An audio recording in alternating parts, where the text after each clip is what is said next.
কেমন হয় যদি জানতে পারেন যে মৃত মানুষের চুল দিয়ে বানানো হচ্ছে পরচুলা বা উইগ, এবং সেই পরচুলা দোকানে বিক্রির জন্য নিয়ে আসার পর শুরু হয়ে গেছে নারকীয় কাণ্ড।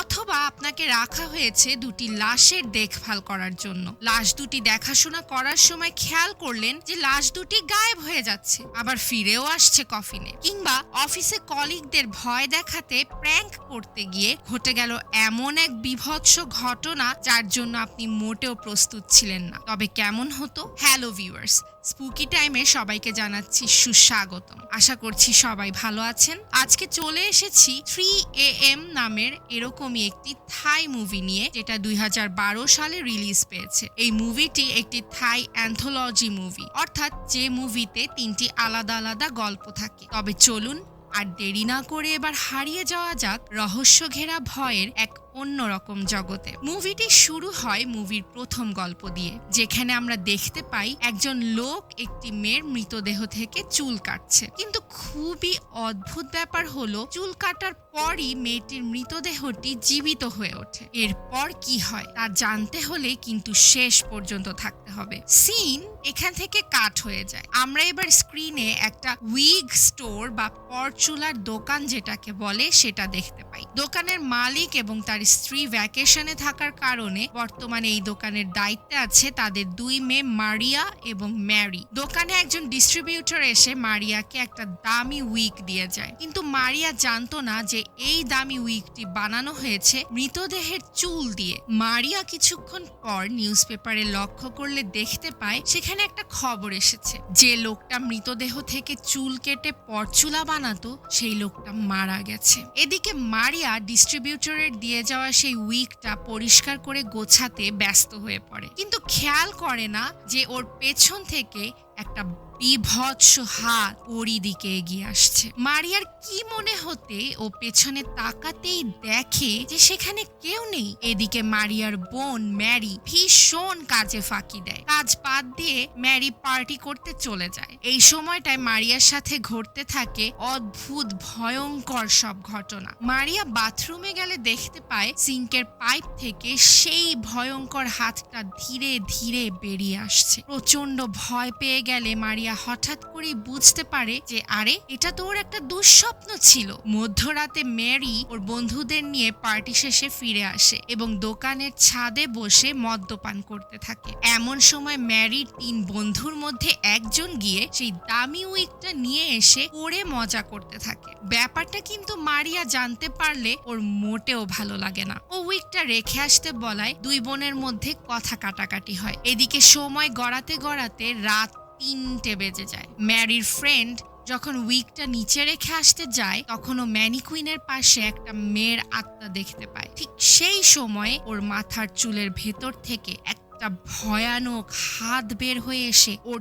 চোখ গেলে দেওয়ার চেষ্টা করে। বন্ধুটি এবার চিৎকার করলে সবাই দ্রুত নিচে নেমে আসে আর দেখতে পায় অলরেডি ওর কাটা মাথা ম্যানিকুইনের পাশে রাখা। এমন ভয়ানক দৃশ্য দেখে সবাই শিউরে ওঠে। ঠিক এই সময় মেয়েটির আত্মা ওদেরকে তাড়া করা শুরু করে। ভয়ে প্রাণ বাঁচাতে সবাই দোকান থেকে বের হতেই নিবে, কিন্তু তখনই শাটারের লকে ওদের চাবি ভেঙে আটকে যায়। দোকান থেকে ওরা কেউই বের হতে পারে না। এমন অবস্থায় ওদের মধ্যে থেকে আরেকটি বান্ধবী দৌড়ে ভেতরে যায় কিছু নিয়ে আসতে, যেন তালাটা ভাঙা যায়। কিন্তু ভেতরে গিয়ে এই মেয়েটি সাহায্যের জন্য ওদের ডাকতে থাকে। সবাই এসে দেখে মেয়েটি মাটিতে বসে আছে, উঠতে পারছে না। মেয়েটিকে সবাই মিলে হাত ধরে টেনে ওঠানোর চেষ্টা করে, কিন্তু কিছুতেই ওঠানো যাচ্ছিল না। এমন সময় হঠাৎ করেই মেয়েটির পেটের ভেতর থেকে সেই তার বিভৎস হাত আবারও বের হয়ে আসে। সবাই ভয়ে ছিটকে পড়ে আর মেয়েটিকে আত্মাটি টর্চার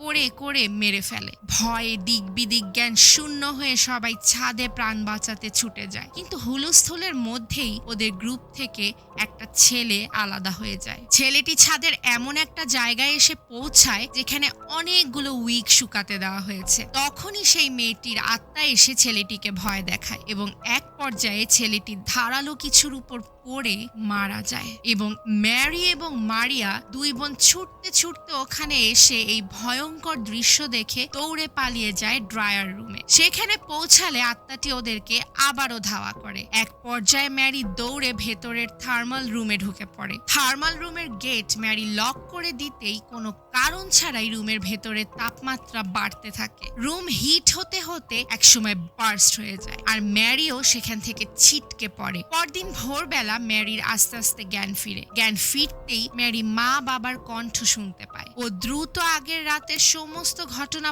বলতে গেলে খেয়াল করে ওর কথা ওর মা বাবা শুনতে পাচ্ছে না। ইতিমধ্যে মারিয়া দৌড়ে এসে বাবা মাকে জড়িয়ে ধরে। এই দৃশ্য দেখে ম্যারির সন্দেহ হলে হঠাৎ খেয়াল করে ও যে ওর পেটে একটা বড় কাচের টুকরো ঢুকে গেছে, অর্থাৎ ম্যারি গত রাতেই মারা গেছে। ম্যারি আরো একটা ব্যাপার খেয়াল করে যে মারিয়ার চোখের মণি সম্পূর্ণ সাদা, যেটা কোনো মানুষের হতে পারে না, যার মানে মারিয়ার ভেতর সেই মৃত মেয়েটির আত্মা ঢুকেছে যার চুল কেটে পরচুলাগুলো বানানো হয়েছিল এবং এই মৃত মেয়েটির আত্মাই একে একে এখানে সবাইকে মেরে ফেলছে। এবার চলে যাব মুভিটির দ্বিতীয় কাহিনীতে। দ্বিতীয় গল্পের শুরুতে আমরা টনি নামের একজন লাশ দাফনকারীকে দেখতে পাই, যাকে দায়িত্ব দেওয়া হয়েছে মাইক ও চেরি নামের একটি কাপলের লাশ দেখে শুনে রাখার। এই মাইক এবং চেরি বিয়ের এক সপ্তাহ আগেই একই দিনে অদ্ভুতভাবে মারা যায়। তো থাইল্যান্ডের প্রথা অনুযায়ী মৃতদেহ দাফনের এক সপ্তাহ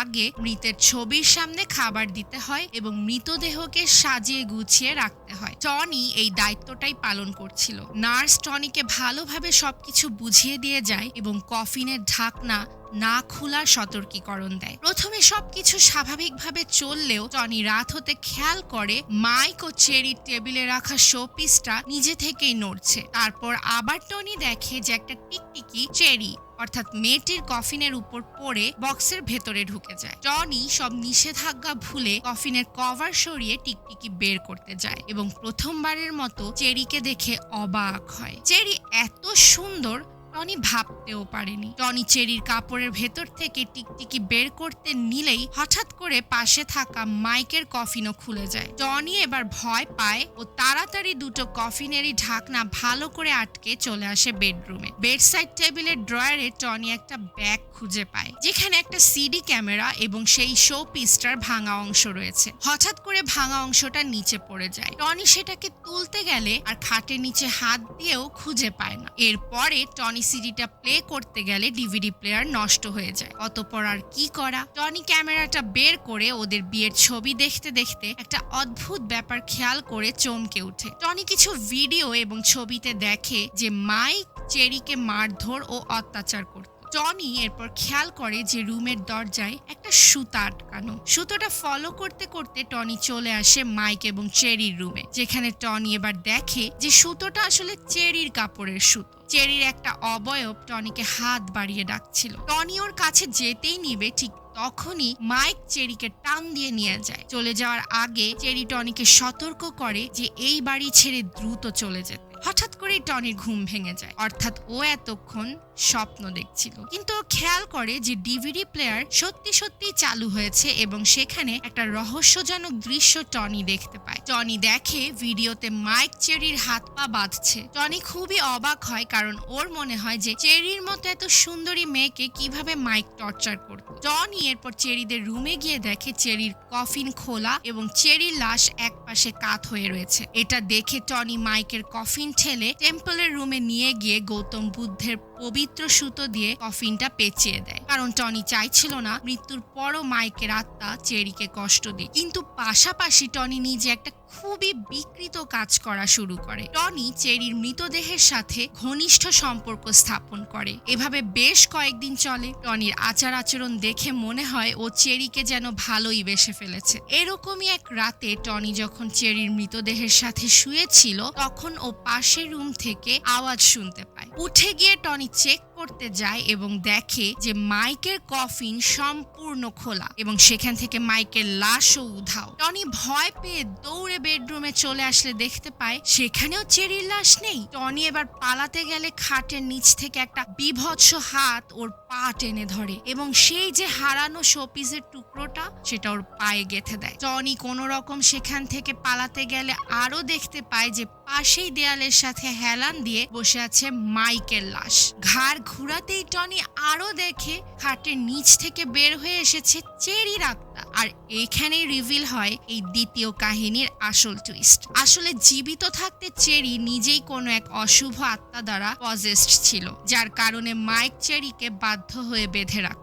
একদিন পজেসড চেরি মাইককে কথা দিয়ে ভুলিয়ে দড়ি খুলতে বলে। মাইকও দড়ি খোলার সাথে সাথে চেরি সেই শোপিসের ভাঙা অংশ দিয়ে মাইকের গলা কেটে মাইককে হত্যা করে এবং নিজেও গলা কেটে মারা যায়। এবার টনি পাশের রুম থেকে চেরির কণ্ঠ শুনতে পায়। চেরি বলে, তুমি কি এখনো আমাকে ভালোবাসো? কথাটা বলেই চেরি ফিরতেই আমরা এক বিভৎস ভৌতিক চেহারা দেখতে পাই। চেরির বিকৃত চেহারার আত্মা টনিকে কাছে টেনে নেয়, আর ঠিক তখনই টনি অজ্ঞান হয়ে যায়। ঘড়িতে তখন বাজছিল ঠিক রাত 3টে। এরপর যখন টনির জ্ঞান ফিরে, ও নিজেকে কফিনের ভেতরে আবিষ্কার করে। অনেক চেষ্টার পরও টনি কফিনের ভেতর থেকে কিছুতেই আর বের হতে পারে না, কারণ কফিনের উপর বসেছিল স্বয়ং চেরির ভৌতিক লাশ। মুভির দ্বিতীয় গল্পটি এখানেই শেষ হয়, তবে না, এখনই শেষ নয়। এবার আমরা শুনবো মুভির তৃতীয় এবং সর্বশেষ গল্প। একদিন রাতে একটি কর্পোরেট অফিসে লুসি নামের এক মেয়ে ওভারটাইম করার নাম করে অফিসের কম্পিউটারে ডেটিং অ্যাপে অনলি মেম্বার্সের সাথে চ্যাট করছিল। এমন সময় সেই অফিসের অন্য 2 এমপ্লয়ি বনি এবং জেসিকা বাড়ি যাওয়ার জন্য লিফটের দিকে এগোতেই হঠাৎ পেছনে ফিরে খেয়াল করে যে সেখানে একটা বিভৎস ভয়ঙ্কর কাটা মাথা ঝুলছে। তখনই অফিসের অন্য রুমে চেয়ার এবং লাইট ব্লিঙ্ক করতে শুরু করলে লুসিও এবার ভয় পেয়ে সেখান থেকে দৌড় দেয়। এই দৃশ্য দেখে এবার টেবিলের নিচ থেকে 2টি ছেলে বের হয়ে আসে হাসতে হাসতে। এই 2টি ছেলে হচ্ছে আসলে এই অফিসের বস। তারা এমপ্লয়ীদের সাথে এতক্ষণ ভয় দেখানোর মজা করছিল। এই বস দুজনের নাম হচ্ছে জিমি এবং সানি। তারা এই ভয় দেখানোর প্র্যাঙ্ক করে কারণ তারা জানতো যে কিছু এমপ্লয়ি অফিসে ওভারটাইমের নাম করে কুকীর্তি করে বেড়ায়। এরপর সানি বাইরে বের হতেই নিবে, ঠিক তখনই একটা চেয়ার ওর দিকে আচমকা ছুটে আসে। কিন্তু ওরা বুঝে যায় যে আসলে বনি ও জেসিকা হয়তো এবার পাল্টা মজা করছে। যাই হোক, বনি ও জেসিকা এবার সানির থেকে বিদায় নিয়ে চলে যায়। অন্যদিকে জিমি পাশের কেবিন থেকে শব্দ আসলে সেখানে গিয়ে দেখে অন্ধকারে একটি কালো ছায়া মূর্তি দাঁড়িয়ে আছে। দেখতে অনেকটা প্রেতাত্মার মতো মনে হচ্ছে। জিমির মনে হয় যে এটা হয়তো আরেকটা প্র্যাঙ্ক, কিন্তু লাইট জ্বালালেই ও দেখতে পায় সেখানে কিছুই নেই। এরপর হঠাৎ করে ওই কেবিনে থাকা ফ্রিজের দরজা কাঁপতে থাকে। জিমি পা দিয়ে দরজা আটকাতে গেলে হঠাৎ পেছন থেকে সানি চলে আসে আর ফ্রিজের ভেতরে খাবার রাখে। এতে জিমি একটু অবাক হলেও ওখান থেকে ফিরতে নিলেই ফ্রিজের ভেতর থেকে একটি মেয়ের ভয়ঙ্কর আত্মা বের হয়ে ওকে অ্যাটাক করে। জিমি ভয়ে পালাতে নিলেই দেখে যে সানি ওর সামনে বিকৃত চেহারা নিয়ে দাঁড়িয়ে আছে। এমন বিকৃতি চেহারা দেখে জিমি অজ্ঞান হয়ে পড়ে যায়। এর মধ্যে সেখানে চলে আসে বনি ও জেসিকা,